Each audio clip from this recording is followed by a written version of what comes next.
Assalamu alaikum wa rahmatullah wa barakatuh. Paix sur ceux qui suivent les guidés.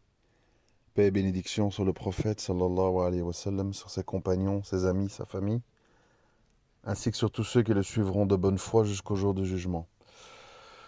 J'ai intitulé cet audio euh, Accepter l'imperfection. Bon, parce que ça résume en deux mots un peu une longue pensée. De par mes observations, je remarque en fait que l'être humain est perpétuellement insatisfait. Les gens se plaignent de tout et de tout le monde, de eux-mêmes.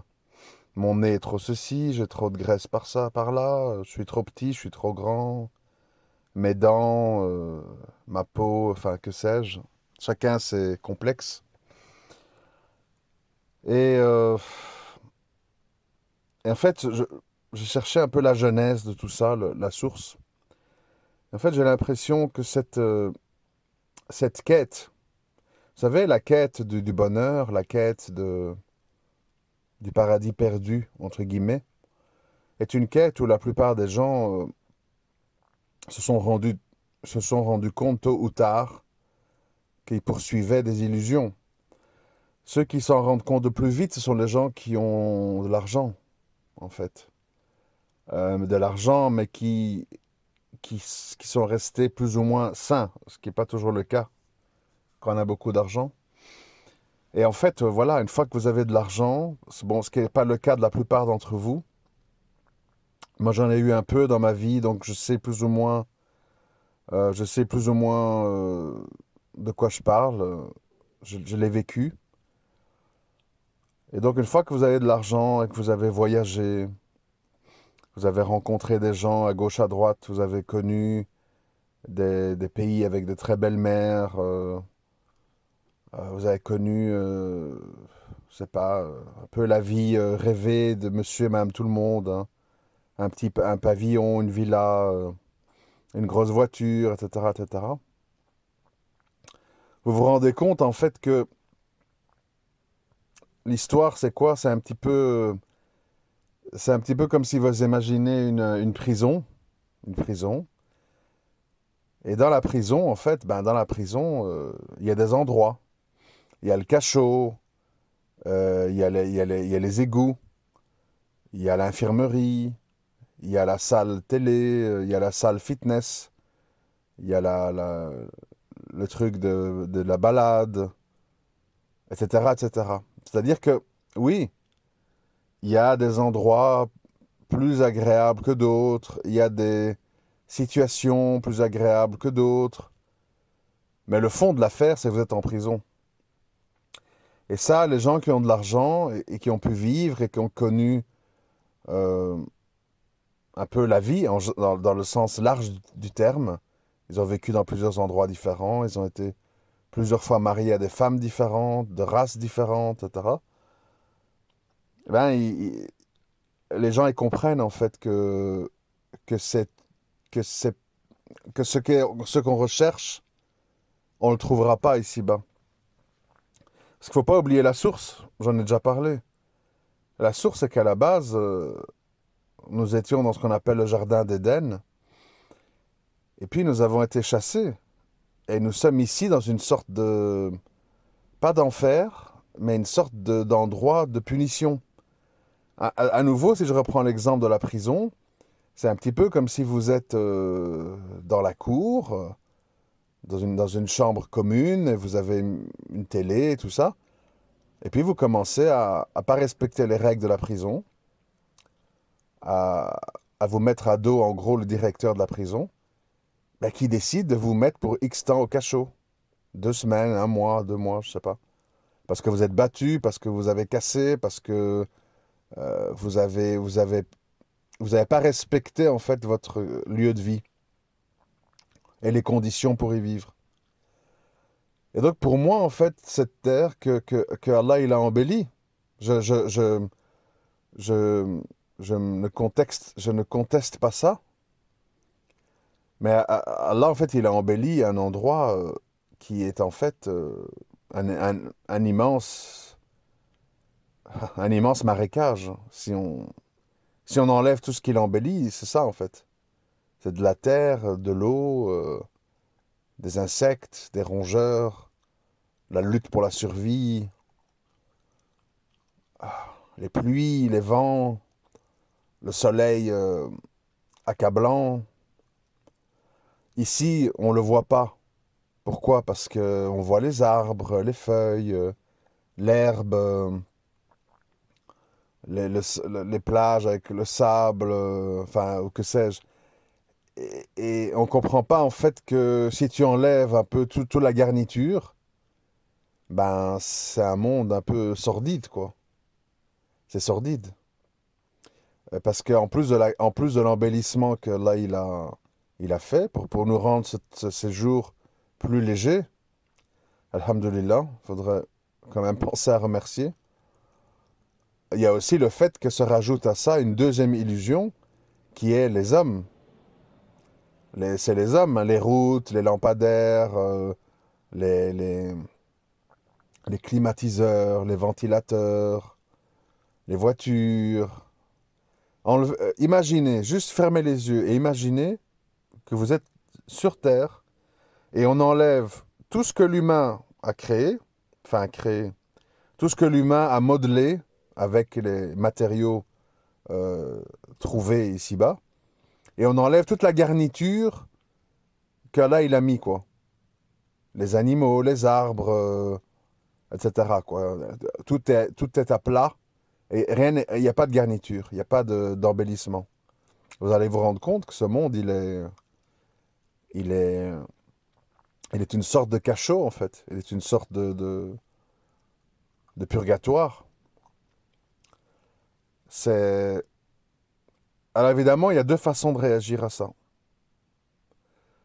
Soit on le réalise et on dit, bon, pendant le temps que j'ai à passer ici, je vais essayer de rendre ce temps utile pour faire des œuvres de bien, pour apprendre des choses, pour essayer de me rappeler de l'essentiel, parce que si j'ai conscience de tout ça, je me rends compte que c'est ce qu'il y a après qui est important. Mais ce que je vis actuellement est important aussi parce que c'est ce qui va dicter ma place dans l'après. Donc les deux sont importants parce qu'ils sont connectés, puisqu'il y a un jour du jugement.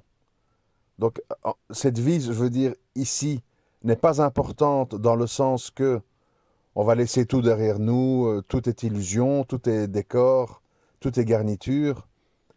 Euh, le fond de l'affaire est vraiment sordide, mais comment je vais y vivre et comment je vais m'y comporter, ça va dicter ma place dans le monde d'après. Donc, c'est important, mais sans l'être. C'est-à-dire que ce qui est important, et on en revient évidemment d'une façon détournée à ce que Allah nous dit, je n'ai créé les hommes et les djinns que pour m'adorer. Donc en fait, on est ici sur Terre pour adorer Allah de plusieurs façons, hein. Adorer ne veut pas être en état de prière sans arrêt, c'est l'adorer à travers de multiples actes que je ne vais pas énumérer parce que ce serait trop long, mais que vous pouvez imaginer. Et on est là que pour ça, en fait. On n'est pas là pour dire euh, je vais m'acheter une villa, 400 000 trucs, et le riba, et le ceci, et le cela. On n'est pas là pour ça, en fait. On n'est pas là pour ça. Vous savez, là, je suis occupé à vous parler. Je suis en bordure de forêt, dans ma voiture. Et je vous parle au milieu d'un quartier résidentiel, comme ça. Je vois là autour de moi des grandes maisons de 150 mètres carrés, avec des panneaux solaires, des beaux jardins. Ah bah, toutes ces maisons sont vides, aucun enfant n'y joue. On dirait que il n'y a pas de vie, quoi, que tout le monde est mort là-dedans. Donc ça veut dire que les gens sont dans leur bureau, devant la télé, qu'ils soient dans leur bureau, devant la télé, dans un HLM, dans leur maison, ou dans un petit pavillon. Finalement, ça ne change pas grand-chose. Ils ont juste une cellule de prison un peu plus grande. Alors ils ont l'impression de se sentir mieux.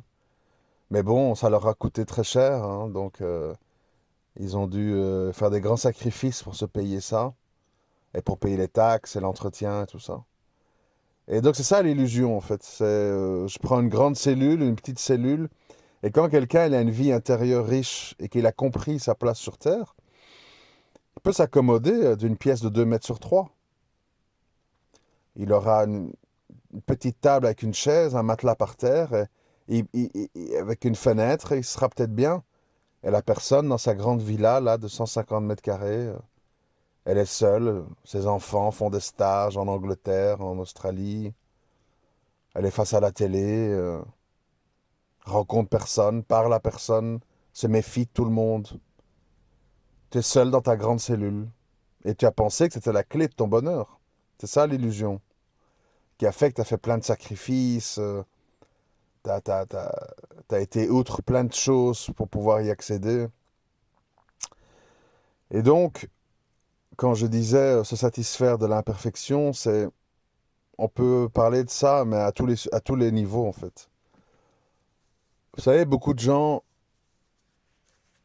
sont sous antidépresseurs ou se droguent ou, comment je vais dire, sont en dépression profonde, au pire, suicide, parce qu'en fait, ils n'acceptent pas l'imperfection. Ils n'acceptent pas que nous sommes dans une grande prison. Ils ne l'acceptent pas. C'est exactement, je reprends l'exemple de la prison, comme si vous mettez quelqu'un au cachot et qui n'accepte pas de ne plus avoir de télé, de ne plus avoir de balade, et qui va commencer à se taper la tête contre les murs, qui va commencer à se scarifier. On voit ça en prison. Il y a des gens qui se scarifient. Ils se font des ouvertures de sang, comme ça, à sang, avec des lames de rasoir, des choses comme ça. On voit toutes sortes de choses en prison, hein. Des gens qui jettent leurs excréments sur les murs. Enfin bref. Chacun vit ça très différemment. Et donc, quand on n'accepte pas notre situation, où nous sommes, et la vie comme elle est, qu'on a trop rêvé, qu'on a trop espéré, et puis on reçoit la réalité comme une gifle dans la figure, ah ben on dégringole en fait. On dégringole, et ça peut être la déception liée à un mariage, liée à la communauté musulmane, liée aux mosquées, liée à la vie professionnelle. Comment c'est possible? Ça fait 10 ans que je me sacrifie pour ce boulot. J'ai demandé une augmentation, j'ai même pas eu le droit. C'est-à-dire on n'accepte pas la situation, les situations, notre destin. Et c'est ça qui amène en fait à tout ça, à l'agressivité, à l'amertume, à la dépression. euh, Moi je le vois, c'est apparent en fait. Et vous savez, si on commence à tout analyser, on est tous en dépression et finalement on va tous se suicider parce que on va arriver au bout de la 45e question à dire, oh, mais de toute façon on va tous mourir. Alors, si on a cette phrase-là en tête on s'en obsède, et de dire, bon, ben en fait, moi ici, tout ce que je fais, tout ce que je lutte, au final, c'est quand même pour être tous morts, quoi. Et après la mort, ben, il n'y a plus rien. Franchement, moi j'ai toujours dit, quand on voit ce qu'est la vie, si on n'est pas croyant, euh, moi je peux pas comprendre à ce moment-là comment il n'y a pas des suicides généralisés. Pourquoi faire? Tout est répétitif. Je travaille, je vais en vacances, je bois mon pinard, le truc, et ça recommence, et je vieillis, et les plaisirs s'éloignent, et les divorces, je vois plus mes enfants. Pourquoi vivre? Pourquoi faire? Enfin, c'est ridicule. La seule raison de vivre, normalement, c'est de se dire, je voudrais remplir la mission que mon Créateur m'a donnée, l'adorer comme j'ai pu, parce que sinon, tout ceci n'a pas de sens. Aucun sens. Aucun sens. On pourrait faire des énormes fosses communes et tous se jeter dedans après avoir absorbé des médicaments ou je sais pas quoi. Donc, ça signifie que pour vivre cette vie, il faut accepter l'imperfection. Accepter qu'Allah ne nous a pas créés dans un corps comme on voudrait. Parce que vous savez, maintenant c'est la mode, J'aurais voulu être une femme, j'aurais voulu être un homme, tout ce bazar-là qu'on entend. Euh, et alors on dit aux gens, oui, oui, mais tu peux changer de sexe, machin, transgenre et compagnie. Mais vous savez, le problème, c'est la même chose, on peut pousser le truc beaucoup plus loin, hein. Moi, je peux dire, moi, j'aurais voulu être un noir. Je me sens pas bien en tant que blanc, je me sens pas dans ma peau. Ah, ben viens, on va t'implémenter de la mélanine. Ah, moi, j'aurais voulu, je sais pas, moi, enfin, tout ce que les gens se plaignent, là. Moi, j'aurais pas voulu être européen, j'aurais voulu être américain, et je voudrais ceci, et j'aurais voulu des mains comme ça, et j'aurais voulu un sexe comme ça. Enfin, euh, c'est ça qui est délirant dans l'époque actuelle, en fait, c'est que les phobies, les psychoses des gens sont prises au sérieux. Maintenant, on prend tout au sérieux, en fait. Ah, tu- tu te sens une petite fille, ben oui, d'accord, viens. Ah, tu te sens un petit garçon, man. Ah, tu redeviens un petit garçon, d'accord. J'ai vu au Danemark, il y a une femme, je crois, qui fait un procès à son école et à ses parents. Parce que quand elle avait 11 12 ans, elle a dit qu'elle était un petit garçon. Alors, on l'a opérée, je ne sais plus quoi. On l'a fait prendre des hormones. Et maintenant, à 22 ans, elle dit, mais non, je suis une femme, on n'aurait pas dû m'écouter. C'était un délire Enfin, bon, bref. Enfin, c'est dingue, hein, c'est pour finir fou. Donc, je veux dire, maintenant, en fait, les phobies humaines, les caprices humains, ah, madame, machin, enfin, vous entendez autour de vous, hein, et les gens ils se teignent les cheveux en blond, ils se mettent des produits chimiques parce que j'aurais voulu être blonde, enfin, bon, etc. Euh, Toutes ces phobies, en fait, sont prises au sérieux, sont commercialisées avec des produits, avec des hormones, avec des chirurgiens, avec des dentisteries esthétiques, chirurgie esthétique. Tout ça, évidemment, devient un business. Et alors, évidemment, comme c'est exploité, favorisé et approuvé, les gens commencent tous à s'auto-analyser. Moi, je vous mets en garde, je vous incite à la méfiance sur le fait de trop s'auto-analyser. S'auto-analyser pour voir sa situation par rapport à Allah, c'est une chose intéressante et nécessaire. Où j'en suis? Est-ce que je suis sincère? Est-ce que je fais tout ce que je peux faire? Est-ce que j'exploite pleinement le potentiel qu'Allah m'a donné, etc. Euh, mais quand je parle de s'auto-analyser, je parle des gens qui n'arrêtent pas d'être dans le grand moi, quoi. Tiens, est-ce que j'ai pas pris une ride un peu machin? Euh, Tiens, ma coiffure, enfin, ça n'arrête pas, je veux dire, tout le temps, les gens sont là, bon. Après, il faut pas dire ce que je n'ai pas dit. Moi, je fais quand même partie des gens qui disent que, dans le cadre de nos relations sociales, relations de couple et autres, il faut faire le plus oublier à l'autre le fait qu'on est dans une prison. C'est-à-dire que notre cellule, on doit la décorer, on doit la parfumer, on doit être propre, ça doit être bien rangé. C'est beaucoup plus agréable et ça permet d'oublier qu'on est dans une cellule de prison. Vous voyez? Il y a cellules et cellules. Vous savez, il y a des gens, je parle de vécu, hein, parce que je connais, il y a des détenus qui ont des cellules, c'est des petits bijoux, hein. Tout est en ordre, ils ont leur stock de cornflakes, ils ont des décorations, ils ont des posters, ils ont la télé comme si, ça sent ils aèrent tous les jours, ils achètent à la cantine des sprays, des odorisants, enfin, mais c'est enfin, très agréable. Je veux dire, ça a l'air d'être un petit appartement. Et t'as d'autres cellules, c'est terrible en fait.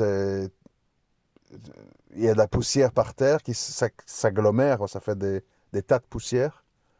Euh, il y a des dessins au mur, il y a des meubles cassés, ils ouvrent jamais la fenêtre, ils fument sans arrêt.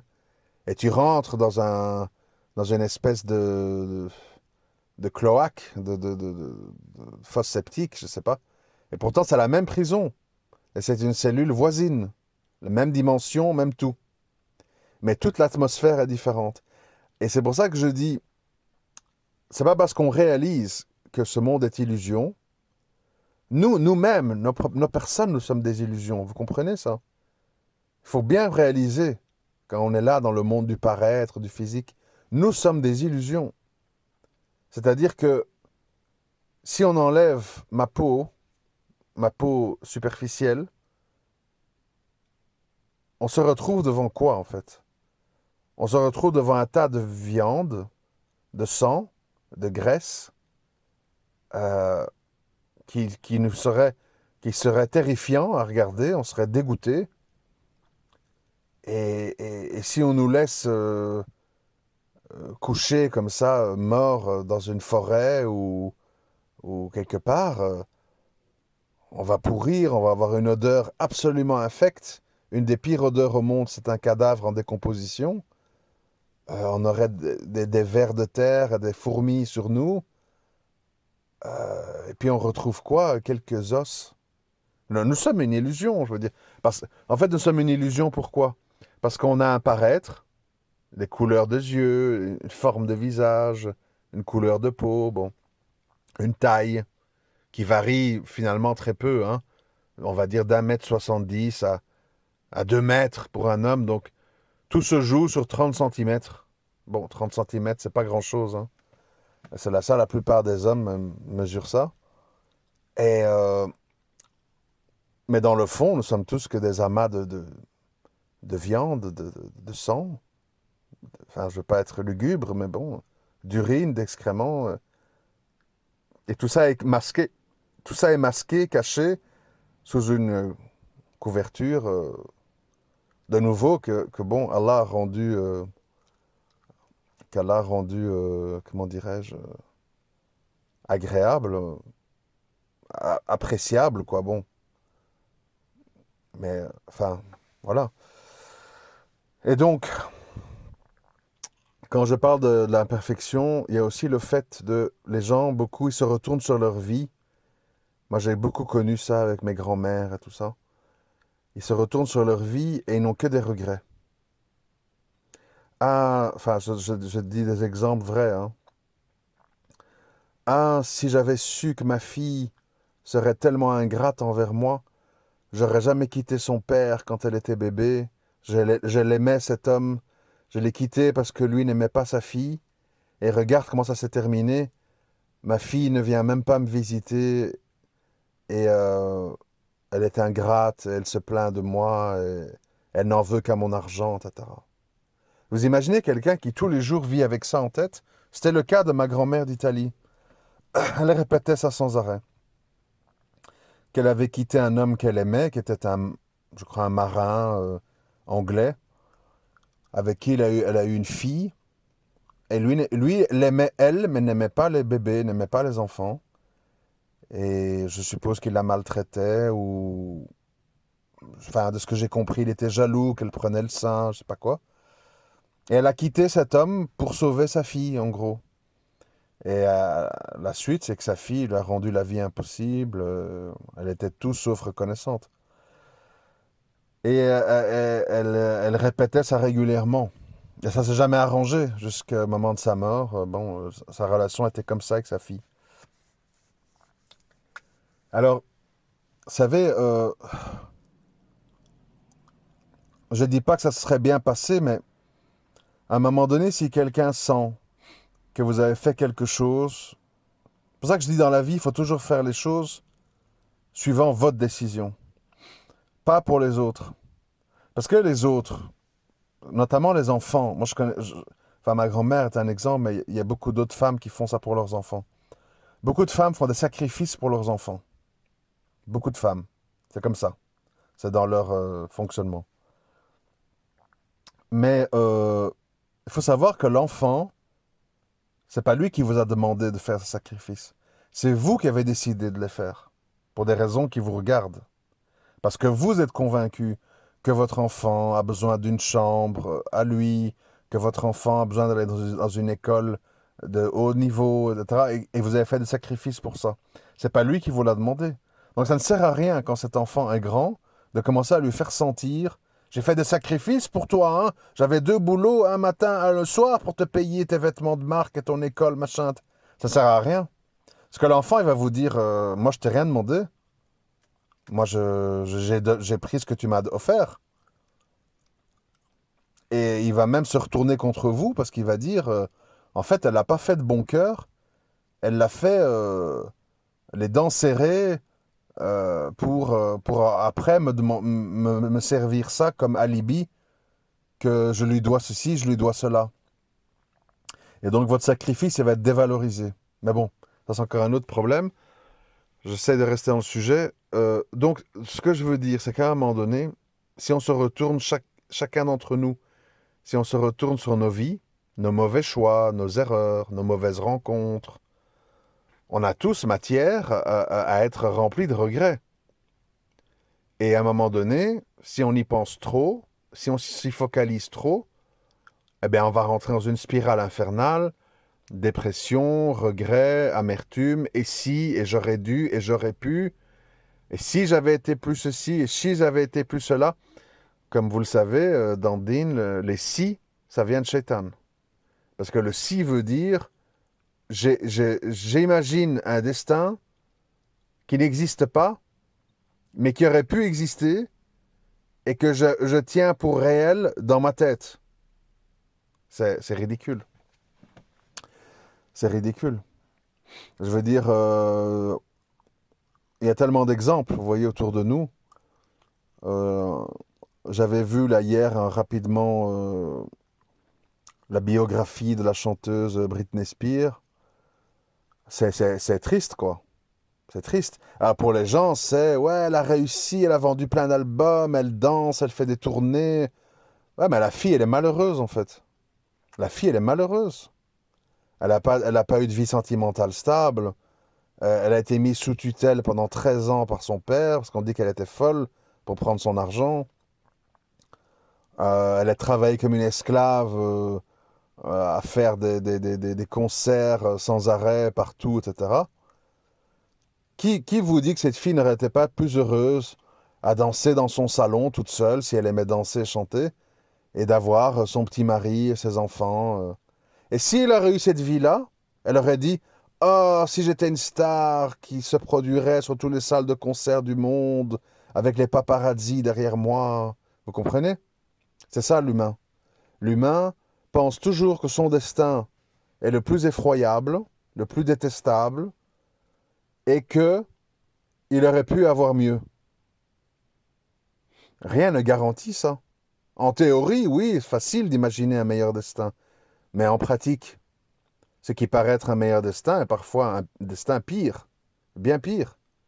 Tous ces gens-là, regardez-les, étudiez leur vie. Ces grandes, grandes stars. Ils sont tous sous médoc, drogués, insatisfaits. Et ils ont tout. Plein de voitures devant leur villa, des gardes du corps, des machins, des gens qui demandent des autographes. Mais ils sont malheureux. Donc il faut méditer là-dessus et se dire, oui, mais donc si l'argent et la gloire ne rend pas heureux, c'est quoi qui rend heureux? Il faut réfléchir, il faut faire comme un enquêteur. C'est-à-dire, essayer de réfléchir, c'est quoi qui rend heureux? Alors, à un moment donné, comme je viens de vous le dire, on peut tous se retourner sur nos vies et commencer. Je prends bon, pour pas toujours citer les autres, je peux parler de moi. Hein. Je peux commencer à dire il se serait passé quoi si mes parents n'auraient pas divorcé quand j'avais 8 ans? Et si j'avais vécu avec ma mère plutôt que mon père? Si j'avais pas été mis dans un internat? Si je m'étais pas marié aussi jeune? Si j'avais pas eu tous ces enfants? Hein. Bon, on peut se dire plein de choses. Hein. On peut tout remettre en question. Est-ce que ça va changer quelque chose à notre réalité et à notre vie? Ça va rien changer. Parce que il y a aussi un autre phénomène, je fais une parenthèse, il y a un autre phénomène, c'est que parfois on n'aime pas nos vies. Bon, on a le droit de ne pas aimer sa vie, parce qu'on voilà, on a le libre arbitre. Moi, j'ai pas dit qu'il faut dire amen à tout et que tout va bien et que non, je pense que effectivement, parfois, on peut ne pas aimer sa situation. Ça ne veut pas dire qu'on n'accepte pas son destin. On accepte son destin, mais la situation dans laquelle on s'est mis, où on a été mis, on aimerait qu'elle soit différente. Bon, ça, à la limite, c'est quelque chose qui est compréhensible, respectable, qu'on peut entendre. Alors la question c'est quoi? C'est de dire, voilà, moi je suis malheureux dans les pays froids où il pleut, je peux avoir tous les millions d'euros du monde, dans ce contexte de vie-là, moi je suis malheureux, je suis pas bien, c'est pas ma nature, voilà. Et personne n'a dit que votre destin c'est de vivre en Norvège, au Danemark, en Allemagne, personne n'a dit ça. Vous avez vos jambes, vous avez les vélos, vous avez les avions, vous avez les trains. Vous pouvez, vous pouvez changer. De nouveau, je reviens à la prison, parce que finalement, le monde est une prison. Vous pouvez introduire une demande au directeur pour changer de cellule. Et dire, je voudrais être avec un tel, parce que on est devenus amis, ou dire, je voudrais être tout seul, je suis avec deux gitans qui n'arrêtent pas de fumer, je ne peux plus dormir. Vous pouvez introduire une demande au directeur. Donc, oui, vous êtes en prison, mais dans la prison, vous avez des latitudes pour vous comporter et vivre de quelle manière. Vous êtes au cachot, vous êtes dans une prison, une cellule dégueulasse, une cellule décorée, seul, accompagné. Bon. Et donc, à un moment donné aussi, il y a des gens, ils se plaignent de leur vie, de leur mari, de leur femme, de leur lieu de vie, tout ce que vous voulez, mais ils font rien pour changer. Ils restent dans leur magma. Moi, j'ai toujours dit, quand tu n'es pas prêt, quand tu n'es pas prêt à divorcer, par exemple, quand tu n'es pas prêt à déménager, à changer de pays, à apprendre une nouvelle langue et tout, arrête de te plaindre. Arrête de te plaindre. C'est très attristant, en fait. Moi, j'ai pu être comme ça dans le passé, hein, donc ça me vise aussi, il n'y a pas de souci. C'est très attristant de se plaindre d'une situation qu'on ne veut pas changer. Soit la situation, elle est gérable et tu subis et tu patientes. Soit elle n'est pas gérable et tu vas basculer dans la violence, le suicide, les drames, et tu changes. Tu changes, c'est tout. Et tu dis tant pis. Parce que en fait, les gens, ce qui se passe, le problème, c'est qu'ils veulent aller mieux, ils veulent changer de vie, ils veulent changer de tout, mais ils veulent pas faire de sacrifices. Et c'est là qu'on voit les gens, on divorce, mais on va se battre pour les enfants, et les gardes, et les machins. Vous voyez, les gens, en fait, ils veulent divorcer sans être divorcés. Ça, c'est la grande maladie de notre époque. Que moi, en tout cas, je me repens de cette vision-là parce que elle est très néfaste pour tout le monde. Ce sont les gens, en fait, qui veulent plus vivre ensemble, parce que ceci, parce que cela, mais qui veulent que tout continue comme avant. Euh, le mari ramène les courses, la femme envoie un petit plat, parce que le gars, il sait pas cuisiner. Les enfants, ils vont un peu à gauche, un peu à droite, on va les chercher à l'école. On se croise, hein, salam alaikum, ah, ça va, machin, ah, tiens, il ou elle va mieux, et il a embelli, elle a embelli. C'est ambigu, c'est ambigu, vous voyez. C'est... Dans la vie, il faut trancher, il faut prendre des décisions, et il faut savoir ce qu'on veut. Soit tu subis, tu te dis, bon, on va essayer d'améliorer notre vie, on va essayer que les choses s'arrangent, on va patienter, etc. Soit,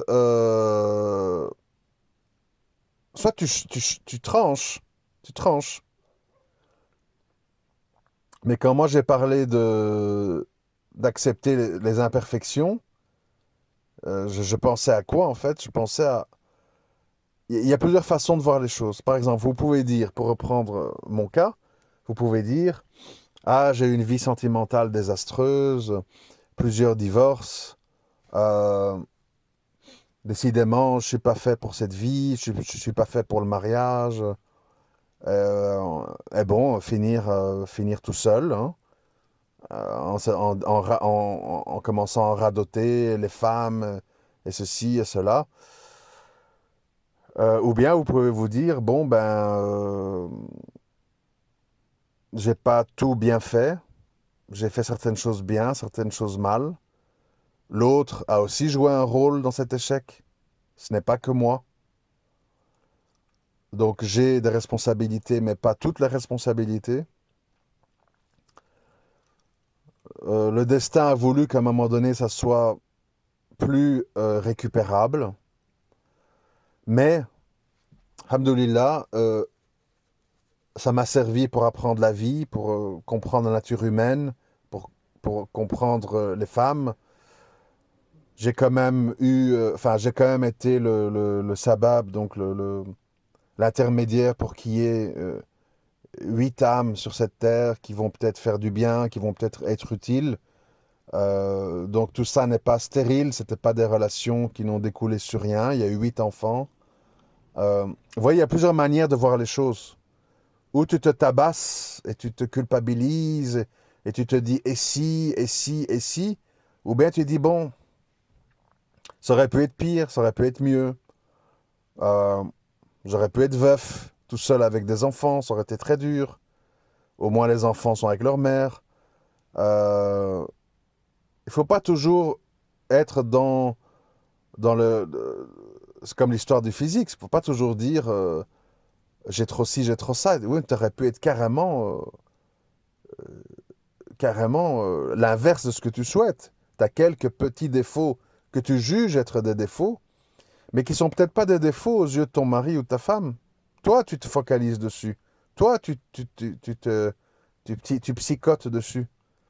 Mais vous savez, il y a des gens, moi j'ai déjà vu, hein, il y avait des gens qui avaient des petits défauts de denture, défauts entre guillemets, et bon, quand ils riaient, ça faisait un petit côté pas beau en théorie. Et puis quand ils ont eu les dents toutes droites comme ça, on dirait des robots en fait. Et, euh, ils rient, on dirait que on sent comme qu'il n'y a pas d'âme, quoi. L'imperfection, entre guillemets, c'est ce qui fait la personnalité, c'est ce qui fait l'individualité. Si on est tous avec des filtres Instagram, avec les dents toutes blanches, toutes droites, la peau toute mate, toute nette, les yeux en amande, machin, on se ressemble tous finalement. On est tous des robots, quoi, des clones.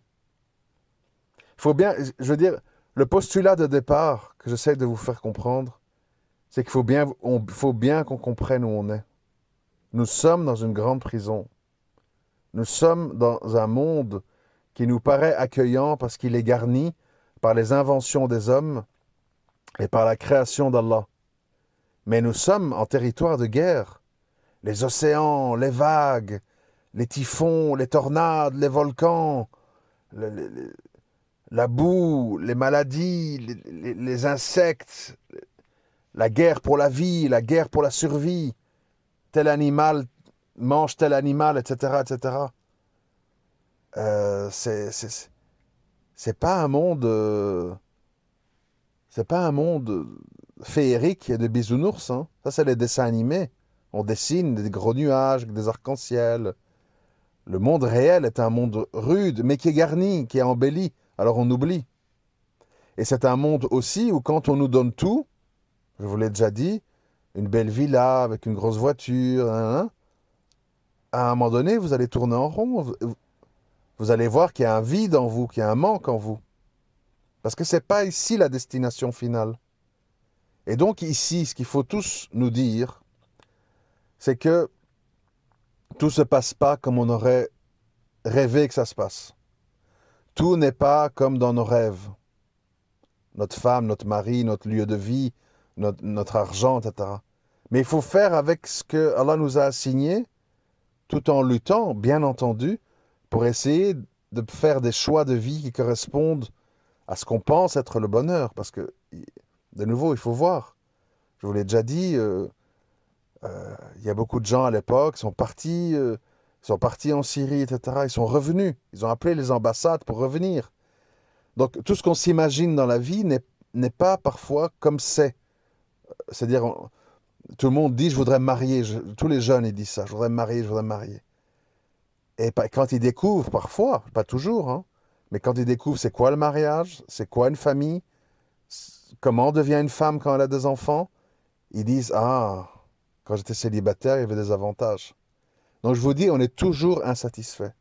On est mécontent tout seul, on est mécontent marié, on est mécontent sans enfant et après avec enfant.